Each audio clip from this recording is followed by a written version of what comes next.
এই রোড একটা আছে সাইড দিক দিয়ে, এইটা একটা ডিপার্টমেন্ট।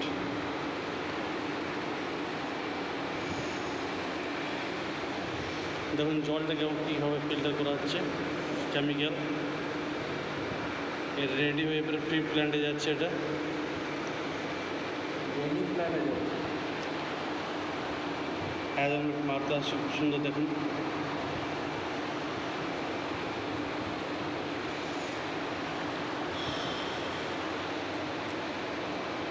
এটা আউটলাইট গ্যাস,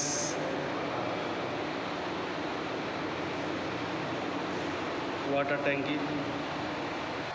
এই দেখুন বিহারীনাথ পাহাড়টা দেখা যাচ্ছে খুব সুন্দর। দেখুন সামনে একদম বিহারীনাথ পাহাড়, সামনে মেঘলা মেঘলা আকাশ। আজকে মনে হচ্ছে বৃষ্টি দেবে বিকাল দিকে। চলো এবারে আবার কাজে ফিরে যাই, আবার রুমগুলো ওয়ারিং করি আমরা। এই দেখুন রুমগুলো ওয়ারিং করবো। এগুলো সব বোর্ড লাগছে একটা একটা, এসি পয়েন্ট এগুলো একদম সাইডে বোর্ড লাগছে।